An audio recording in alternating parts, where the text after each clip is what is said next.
This is GM Word of the Week, and I'm Fiddleback. Cursed painting. For the first time since the great coffee-tea conflict of 2019, we here at the Word of the Week are using "we" to refer to both of us. See, most of the time when we say we don't mean we mean I, because the we in question is written by the we that is me, the angry GM, the writer and researcher for this show. Not the we that is he, Fiddleback. I cram words into the mouth of the show's editor, producer, and performer, because his curse as editor, producer, and performer is to serve as a mouthpiece for other people's words. After, cleaning them up and making them sound gooder. Which is how, every once in a while, he manages to sneak a we in there that means him, not me. Of course, he sometimes manages to break free of his prison and raise a ruckus to assuage his soul, which is why we wrote about tea. And it's a darn good thing. All that said, it is normal that the topics for the show are the angry GMs to choose, often about an hour before the deadline for the script, or more usually these days about 4 hours after the deadline for the script. But we do sometimes plan things together. For example, it was Fiddleback and the show's #1 fan, his mother, who inspired the spooky topics for this October. She thought it would be interesting to do ghost ships, and today's topic, haunted paintings. She was right, by the way. The reason we bring this up now, and yes, I am now reverting back to the illusion that Fiddleback and I are of one mind, in the same sense that a ventriloquist is of one mind with what I will politely refer to as his performing partner. The reason we bring this up is because we are actually different people. We sometimes see things in very different ways. Yeah, for example, some people might think that you can write all the episodes you want, but if they don't get produced, well... Let us explain. After days of researching, as you will learn, we hit what proved to be a complete dead end. It became clear that what one of us had in mind for haunted paintings was different from what the other had in mind. Also, if this is your first episode of the show, welcome, and fair warning. There are a lot of prerequisites to understanding this episode. You've got the callbacks and in-jokes of the preceding paragraphs to worry about, and also the fact that this is part 4 in a series of episodes about ghosts and haunts. But we digress. Haunted paintings. It turns out, any internet search will turn up dozens and dozens of lists for haunted paintings, like the 5 most haunted paintings in the world, or 7 cursed paintings people refuse to hang in their homes. Topping out almost every list is one painting in particular. The Hands Resist Him, painted by American artist William Stoneham in 1972, as part of a contract with the Feingarten Galleries in Beverly Hills, California. And if you even glance at the painting, you can recognize at once that it's a great candidate for a haunting or curse. First, there's this stony-faced little boy with a big forehead and dark eyes. He stares straight out of the painting, right at you. Second, next to him, a full-size standing porcelain doll with empty eye sockets. She holds some sort of toy thing with wires coming out of it.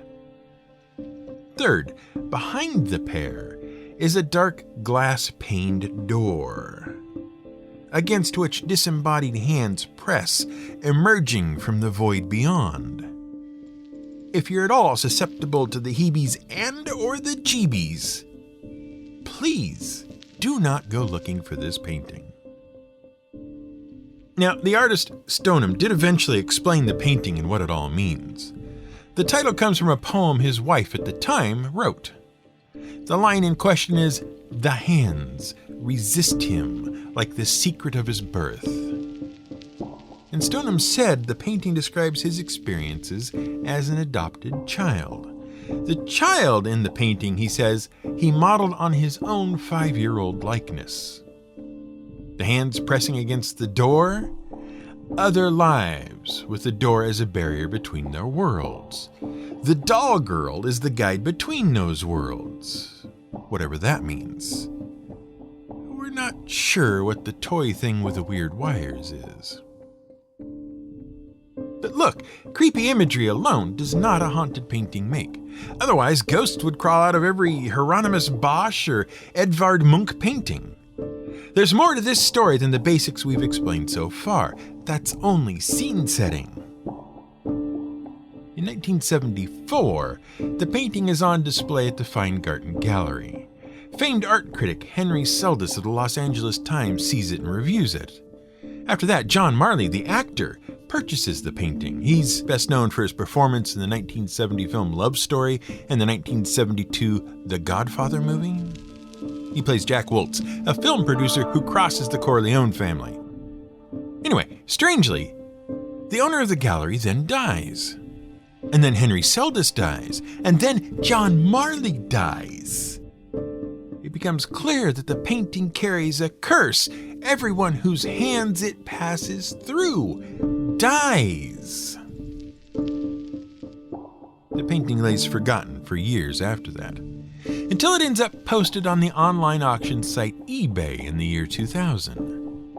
The new owners are trying to sell the painting, and the listing includes an ominous warning that the painting is not for the faint of heart, nor for those who don't want to get wrapped up in the supernatural. The painting, the sellers claim, is extremely very haunted. The owners say that the boy and the doll come to life at night and fight each other in the painting. The painting scares the dickens out of the couple's 4-year-old daughter, in whose room they hung the extremely very haunted painting. Which, given that we've seen the painting, is some top quality parenting. Right up there with that clown marionette the parents in Poltergeist put in the kid's bedroom. Anyway, the couple sets up a motion-sensing camera in the room one night, and according to the listing, the boy flees right out of the painting, straight into their daughter's bedroom. Anyway, that's how the story goes. Because as is always the case with haunted objects, a bit of revisionist history is happening. See, every time an extremely very haunted object turns up, people comb through its history. And anytime anyone who came into contact with the object suffers misfortune, it's attributed to the object's malevolent spirit or curse. Henry Seldes, the critic who reviewed the painting, did indeed die. He committed suicide 4 years after he reviewed the painting, after a divorce, and after undergoing treatment for recurring bouts of depression. And John Marley? He died from complications during heart surgery at the age of 76, a full decade after he bought the painting. So the painting wasn't in any particular hurry to kill anyone, it seems. Also, for a curse, it sure went to great lengths to ensure you could explain the deaths in mundane ways. Many have suggested the whole haunting story was a marketing ploy to drive up the auction price. I know, we're as shocked as you are. It kind of worked, but also kind of didn't. It worked in that the listing went viral and got tens of thousands of views. But it didn't in that the painting fetched about $1,000 from an unknown buyer in Michigan, who reportedly locked the painting in storage and refuses to sell it despite receiving many lucrative offers. That said, it did prove to be something of a windfall for Stoneham. He has received several private commissions for sequels to the cursed painting, including one prequel entitled The Hands Invent Him. It depicts things from the other side of the door. It also proved a windfall for author Darren Kyle O'Neill. He published a very fictionalized tale of the sale of the painting and its history, along with a serial killer for good measure. Now, as we said, you can find a lot of stories about supposed haunted paintings with ease. There's The Crying Boy by Bruno Braglin Amadio. It's a painting which has survived several house fires that rumor says it caused. There's The Anguished Man. The anonymous artist, they say, mixed his own blood into the paint and then committed suicide. And then there's the relatively tame by comparison Edvard Munch piece. No, not The Scream. The Dead Mother. which commemorates the passing of Monk's mother from tuberculosis.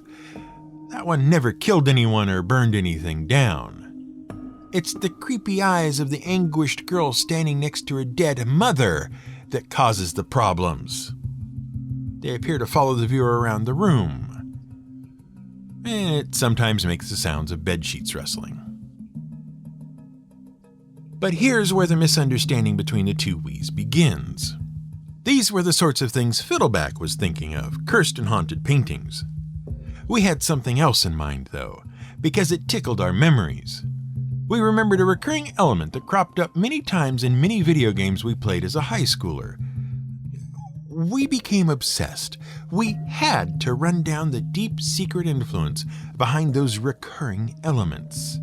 Even when we turned up nothing to show any sort of deep connection, we still insisted on spending days and days scrambling and searching for anything to make a good episode.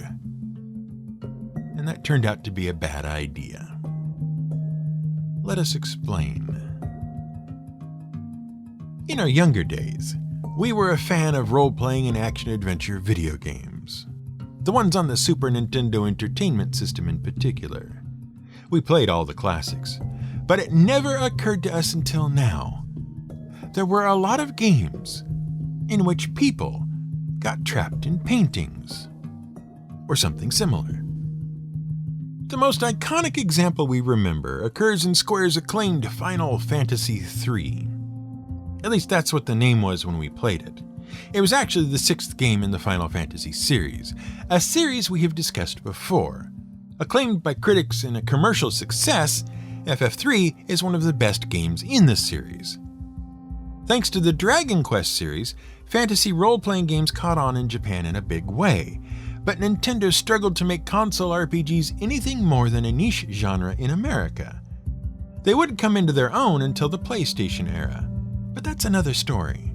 The point is, Nintendo was wary of bringing Japanese role-playing games to America.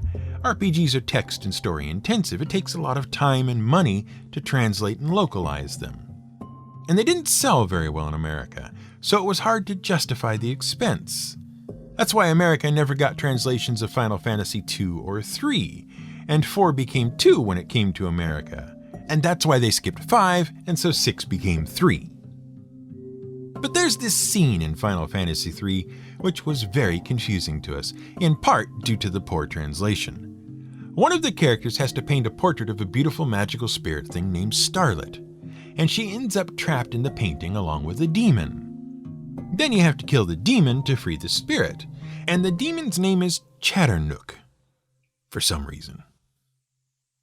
Meanwhile, there's a series of games known, thanks to another bit of revisionist history, as the Quintet Trilogy. These are odd action-adventure RPGs, all developed by the now defunct Japanese developer Quintet, published by Enix, who later merged with Square into the RPG powerhouse today known as Square Enix. The Quintet Trilogy was a series of 3 games, Soul Blazer, Illusion of Gaia, and Terranigma. Together with an earlier game, ActRaiser, they deal with similar themes and ideas. They have certain gameplay elements in common, and they all referenced and called back to each other. But they were all very different games, and they weren't meant to be sequels or a trilogy. Retro gaming enthusiasts grouped them together after the fact, because of their similarities, the common developer, and their overlooked hidden gem status. Someday, we will find an excuse to explore them in more detail, but today is not that day. One of the common elements? In each game, there is a common trope of a spirit or soul or entire body trapped in a painting. When we started to think about it, we realized there are a lot of video games that use the same idea, paintings as traps for the soul or portals to other worlds, and we started to wonder what was up with that. We figured there had to be some myth or legend or story they were referencing. When something like that comes up over and over again, there's usually a long pedigree. It's usually drawing from a piece of classic literature or mythology. Now we've learned that the magical spirit Starlet was not actually Starlet in Final Fantasy VI.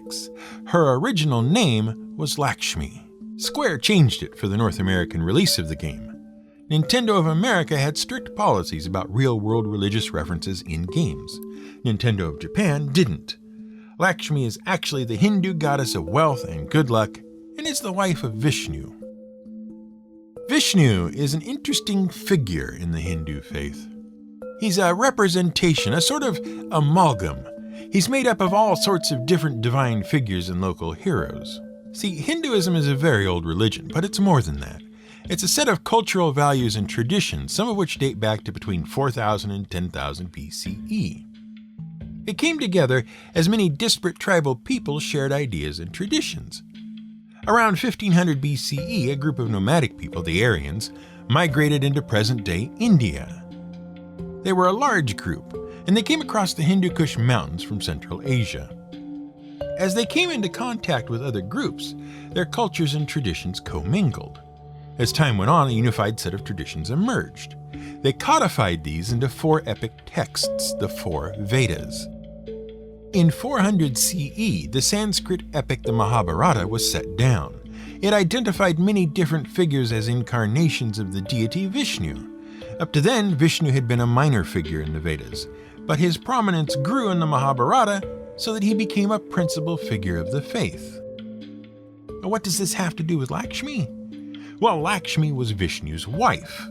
She followed him through many of his incarnations, taking on different forms herself.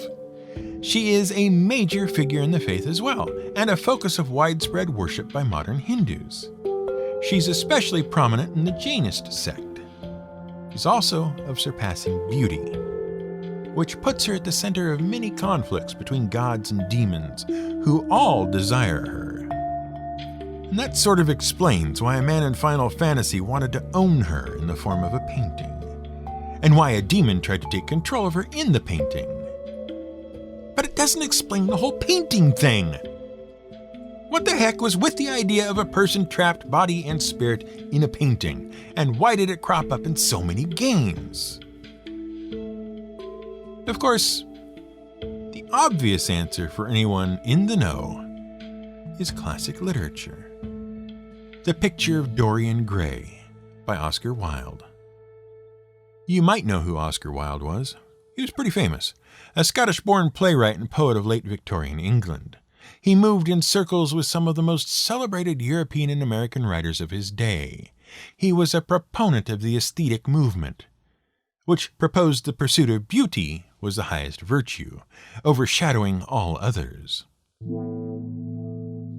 Now, while Wilde made his name writing plays, he did write one novel, The Picture of Dorian Gray.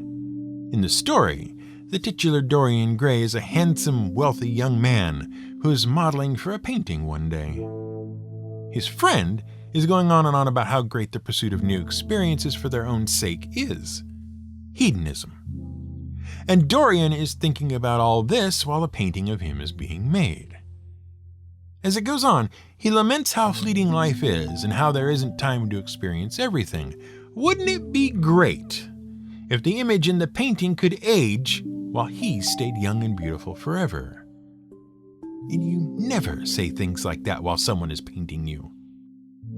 Soon thereafter, Dorian takes his friend's speech to heart. He begins pursuing a life of selfish hedonism and sexual debauchery. Every time he does something awful, the painting of him changes. It begins to reflect his selfishness and cruelty. He becomes consumed with the inner ugliness reflected in the painting, and so becomes even more obsessed with burying himself in new experiences, and also semi-accidentally killing a person here and there, and blackmailing his friends into helping him hide the bodies, who then feel compelled to take their own lives. You know how it is. Now, this particular story was pretty scandalous to Victorian sensibilities, because Wilde detailed the various escapades of Dorian Gray in detail, and Wilde himself admitted that he'd put a lot of his own desires in the story.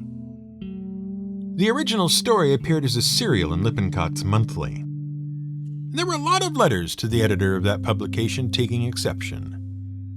Wilde republished the story as a novel.